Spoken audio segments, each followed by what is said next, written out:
Assalamualaikum warahmatullahi wabarakatuh. Perkenalkan, nama saya Alia Nur Hamidah. Saya mahasiswa kebidanan dari Poltekkes Kemenkes Jakarta 3, tingkat 3, semester 5. Nah, dalam video ini saya akan membahas tentang anatomi panggul, bidang Hodge, station, dan juga struktur dari kepala janin serta ukurannya.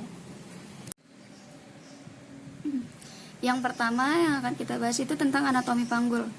Panggul terdiri dari bagian keras panggul dan juga bagian lunak panggul. Pada bagian keras panggul itu dibentuk oleh tulang panggul, sedangkan pada bagian lunak panggul dibentuk oleh otot-otot dan ligamentum. Nah, bagian keras dan bagian lunak pada panggul ini memiliki beberapa fungsi. Misalnya pada bagian keras panggul itu dapat berfungsi untuk menyangga isi abdomen dan juga membentuk jalan lahir serta tempat alat genitalia. Dan pada bagian lunak panggul, dia dapat berfungsi untuk membentuk lapisan dalam jalan lahir, menyangga alat genitalia agar tetap dalam posisi normal pada saat hamil dan juga nifas, serta juga dapat berperan dalam proses kelahiran dari kala uri. Nah, yang pertama yang akan kita bahas kali ini itu adalah bagian keras panggulnya. Bagian keras panggul itu terdiri dari os ilium, os ischium, sacrum, os coccygeus, symphysis pubis. Nah, os ilium atau tulang usus. Os ilium ini merupakan tulang terbesar atau utama pada tulang panggul. Yang kedua ada os ischium. Os ischium atau tulang duduk. Ya. Os ischium ini merupakan tulang yang berada di bawah ilium dan di samping pubis. Nah, tulang ini itu tebal karena dia terbentuk dari dua tulang yang menyatu dan melingkar. Dan disinilah juga tulang paha dan tulang panggul itu bertemu sehingga menciptakan sendi panggul. Nah, yang berikutnya itu ada pubis crest. Ya, ini itu merupakan tulang yang berada di depan tulang pinggul dan dekat dengan alat kelamin. Nah, yang kita lihat ini symphysis pubis nih, yang seperti cincin-cincin ini merupakan gabungan antara pubis sebelah kanan dan juga pubis di sebelah kiri. Nah, yang berikutnya itu ada os sacrum, ya, atau tulang kelangka.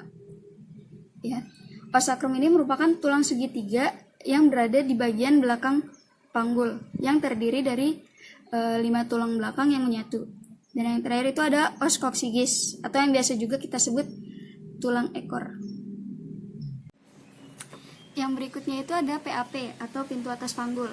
Nah, PAP ini merupakan suatu bidang yang dibentuk oleh promontorium corpus vertebra sacral 1, linea innominate terminalis, dan pinggir atas simfisis.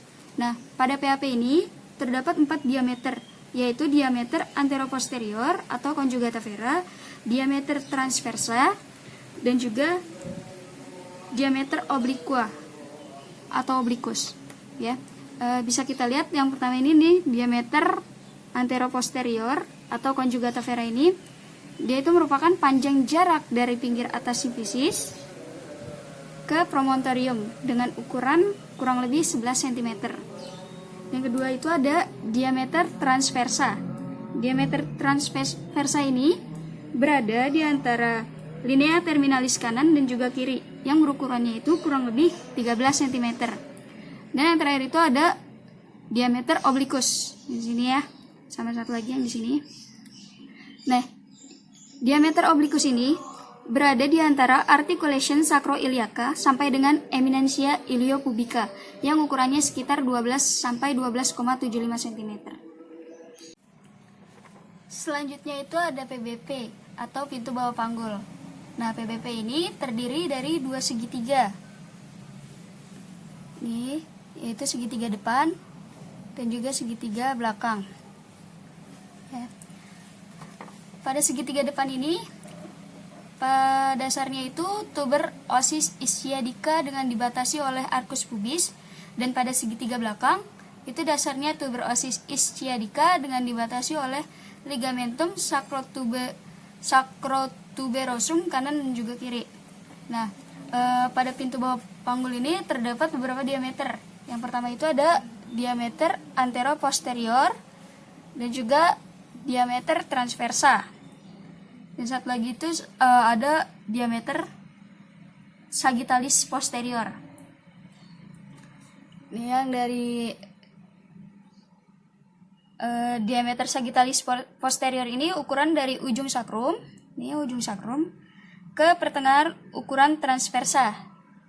Nah, itu berukuran atau panjangnya itu sekitar kurang lebih 7,5 cm. Terus ada diameter transversa yang ini ya. Diameter transversa itu merupakan jarak antara tuber ischiadicum kanan dan juga kiri. Dengan ukurannya itu kurang lebih 10,5 cm. Dan yang terakhir itu ada diameter anteroposterior. Nah, diameter anteroposterior itu merupakan ukuran dari tepi bawah simfisis ke ujung sakrum. Nah, itu panjangnya itu sekitar 11,5 cm.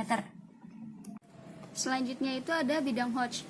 Bidang Hodge ini terdiri dari 4 bidang, yaitu bidang Hodge 1, bidang Hodge 2, bidang Hodge 3, dan juga bidang Hodge 4. Nah, pada bidang Hodge 1 ini, dia merupakan bidang datar yang melalui bagian atas simfisis dan promontorium. Nah, bidang Hodge 1 ini juga dibentuk pada lingkaran pintu atas panggul.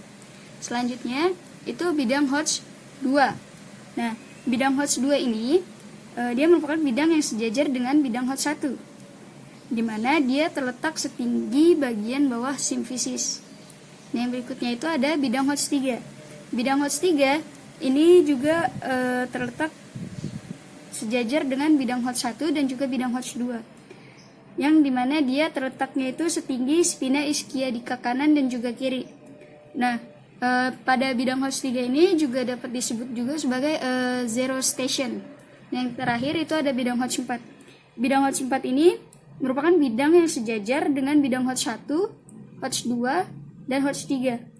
Dan dia terletak setinggi os coccygeus atau tulang ekor. Berikutnya itu ada station. Nah, station ini merupakan ketinggian bagian terbawah janin pada jalan lahir yang digambarkan dalam hubungannya dengan spina ischiadica yang terletak di antara PAP dan juga PBP. Nah, bagian terbawah dari presentasi janin yang sejajar dengan spina ischiadica disebut juga zero station atau station 0. Station ini diukur di atas dan juga di bawah spina ischiadica dengan satuan cm. Apabila presentasi kepala janin itu berada di atas spina ischiadica, maka angka yang ditunjukkan itu adalah minus, yaitu minus 1, minus 2, minus 3, minus 4, dan juga minus 5.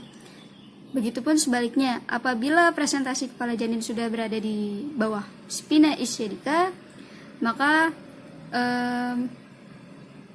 nilai yang dihasilkan itu plus, misalnya seperti plus 1, plus 2, plus 3, plus 4, dan juga plus 5.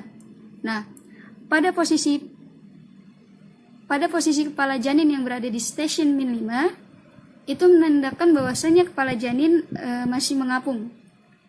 Dan apabila presentasi kepala janin sudah berada di station plus 5, maka hal ini menandakan bahwasanya kepala janin tersebut sudah berada di dasar panggul di orificium vagina. Dan yang terakhir itu ada struktur kepala janin dan juga ukuran dari kepala janin.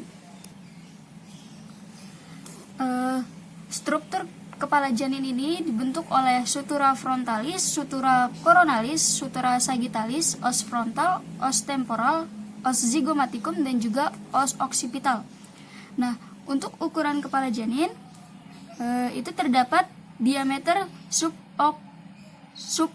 occipitobregmatic nih yang ini ya, yang berukuran kurang lebih 9,5 cm.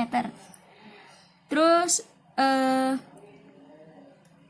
apabila kepala janin itu dilahirkan dengan presentasi belakang kepala, maka kepala janin yang melintasi vulva itu berukuran 9,5 cm ini ya. Yang berikutnya itu juga ada diameter occipito occipitofrontalis. Ini occipitofrontalis yang berukuran kurang lebih 12 cm. Nah, biasanya akan berukuran atau yang keluar dari vulva itu dengan diameter occipitofrontalis ini, maka presentasi kepala janin yang dilahirkan itu adalah puncak kepala. Nah, yang berikutnya itu ada diameter occipitomental. Nih, yang ini ya, occipitomental, dan ukurannya kurang lebih 13,5 cm.